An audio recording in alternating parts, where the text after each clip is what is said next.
ہم نے دین اسلام کو پڑھنا ہے۔ دین اسلام نام ہے قرآن کریم کا، تو پہلے یہ سمجھیں کہ ہم نے قرآن کریم کس سے پڑھنا ہے۔ قرآن کریم اس سے پڑھیں جو بہترین قاری ہے، تلفظ اچھے ہیں، مخارج اس کے بہتر ہیں۔ رسول اکرم صلی اللہ علیہ وسلم نے ارشاد فرمایا، اقرأ القرآن بلحون العرب، کہ تم قرآن کریم پڑھو تو عربی لہجے میں پڑھو۔ عربی لہجے کا معنی عربی سر نہیں ہے، عربی لہجے سے مراد یہ ہے، لحن عرب سے مراد ہے قواعد عربیت۔ مخارج کا خیال کرو، قواعد کا خیال کرو، اور قرآن کریم تمہیں یوں پڑھنا چاہیے۔ اب ظاہر ہے یہ تب ہوگا جب ہم قرآن کریم اس بندے سے پڑھیں جو مخارج کو سمجھتا ہے۔ اور ہم قرآن کریم عام طور پہ، جی میرا بچہ ہے قرآن پڑھتا ہے کس سے؟ ہمارے محلے میں ایک عورت آئی ہے شادی ہو کر، تو اس کے پاس پڑھتا ہے۔ تو آپ کے محلے میں قاری صاحب نہیں ہیں؟ جی ہیں۔ تو پھر اس کے پاس کیوں پڑھتا ہے؟ بس ہماری ہمسائی ہے، ہمسائی ہے تو اس کو کھانا بھیجو، ہمسائی نہیں ہے تو اس کو کوئی چیز ہدیے میں بھیجو۔ یہ تھوڑا کہ اپنا بچہ گفٹ کر دو، جی ہماری ہمسائی آئی ہے۔ اس کے لیے آپ کا بچہ ہی بچہ تھا دینے کے لیے، اس کی خدمت کرو، اکرام کرو، گھر والوں کو بھیجو جو کام کرنے کے ہوتے ہیں۔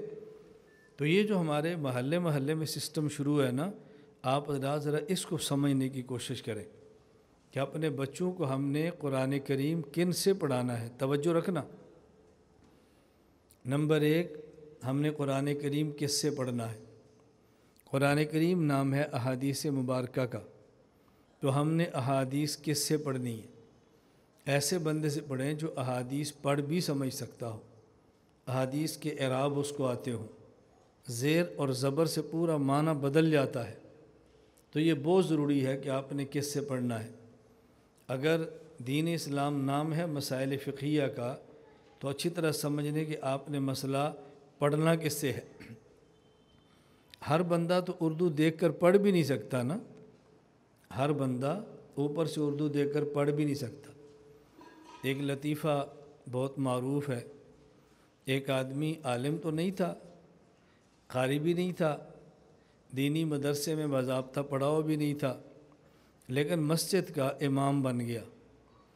بسا اوقات ایک آدمی عالم اور قاری نہیں ہوتا تو لوگ سمجھتے بھی اس کی داڑھی اچھی ہے، کپڑے اچھے ہیں، ماشاءاللہ، اس کو مصلی پر کھڑا کرو، نماز یہ پڑھائے، امام بن گیا۔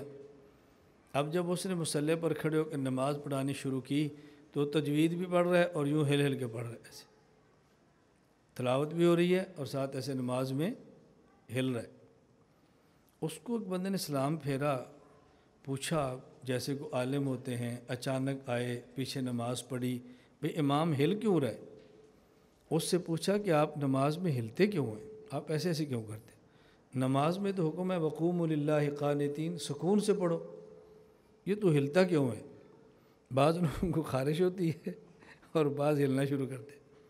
بعض لوگ بالکل ٹھیک ٹھاک کھڑے ہوتے ہیں، جب نماز میں جاتے ہیں تو پھر کبھی داڑھی میں خارش ہو رہی ہے، کہ بغلوں میں خارش ہو رہی ہے، کبھی پیچھے خارش ہو رہی ہے، کبھی نیچے خارش ہو رہی ہے۔ تم نماز پڑھو، یہ میں غلط بات نہیں کہہ رہا، آپ خود دیکھتے ہیں، اپنی خارش کنٹرول کرو، تھوڑی سی خارش ہو تو اس کو سنبھالو، تھوڑا سا اس کو برداشت کرو، آپ نے نماز پڑھنی ہے۔ ساری خارش جو روکی ہوتی ہے وہ نماز میں آ کر، چپ پوچھنے والا ہے کوئی نہیں، لگے ہیں۔ پوچھا بھئی آپ نماز پڑھا تو ہل کیوں رہے ہیں؟ اس نے کہا کتاب میں لکھا ہوا ہے۔ بھئی کون سی کتاب ہے جس میں لکھا کہ نماز پڑھو تو ہلو اور پھر نماز پڑھو؟ لاؤ، وہ کتاب لایا۔ اب اس نے عربی حدیث تھی، اس کا ترجمہ لکھا ہوا تھا۔ حدیث پاک کیا ہے کہ رسول اکرم صلی اللہ علیہ وسلم نے فرمایا کہ جب تم میں سے کوئی شخص امام بنے فَلْيُخَفِّفْ، تو نماز کو ہلکا پڑھے، لمبی قرات نہ کرے، لمبے لمبے رکوع نہ کرے، لمبے لمبے سجدہ نہ کرے۔ نوافل کی نماز لمبی کرو لیکن جماعت کا خیال کرو، پیچھے بوڑھے بھی ہیں، بیمار بھی ہیں، نماز تھوڑی سی لمبی نہ کرو، فَلْيُخَفِّفْ۔ اب ہمارے ہاں جو قدیم پرانی اردو ہے نا، پرانی اردو، تو اس میں جو لکھتے ہیں نا یا، اس کے لکھنے کا اسٹائل اور تھا۔ اس میں لکھا ہوا تھا کہ نماز ہلکی پڑھے، نماز ہلکی، او کی یا یوں لکھنے کی بجائے وہ یا یوں لکھی ہوئی تھی، اس نے اس کو پڑھا جب تم میں سے کوئی امام بنے تو نماز ہل کے پڑھے، نماز ہل کے پڑھے۔ اس نے ہل کے پڑھنی شروع کر دی۔